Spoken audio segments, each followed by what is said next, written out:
અમદાવાદમાં જર્જરિત મકાન ધરાશાયી થતા એકનું મોત નિપજ્યું હોવાની વિગતો સામે આવી રહી છે। ધના સુથારની પોળમાં મકાન અચાનકથી ધરાશાયી થયું।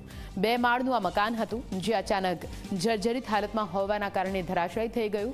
કાટમાળમાં એક મહિલા દટાઈ હતી।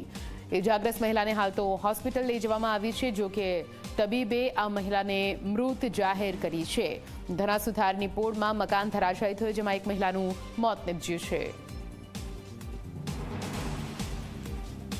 અમદાવાદના કોટ વિસ્તારમાં ફરી એકવાર જર્જરિત મકાન પડવાની અને આ મકાન પડવાની ઘટનામાં એક વ્યક્તિના મોતની ઘટના બની છે। કાલુપુર વિસ્તારમાં આવેલો ધના સુથારની જે પોળ છે તેમાં આવેલો ગજ્જરનો ખાંચો કે જ્યાં આ 2 માળનું મકાન અત્યંત જર્જરિત અવસ્થામાં હતું, જેનામાં એક મહિલા હતા।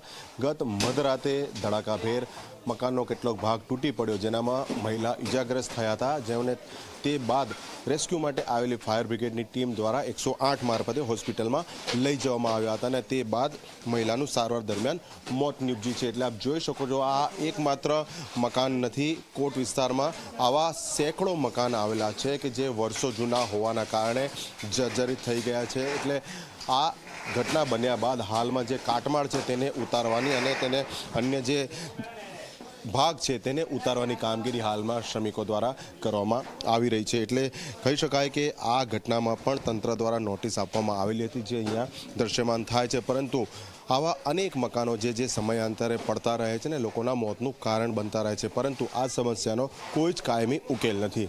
કેમેરા પર્સન ઉમેશ પરમાર સાથે અર્પણ કાયદાવાલા, ઝી મીડિયા, અમદાવાદ।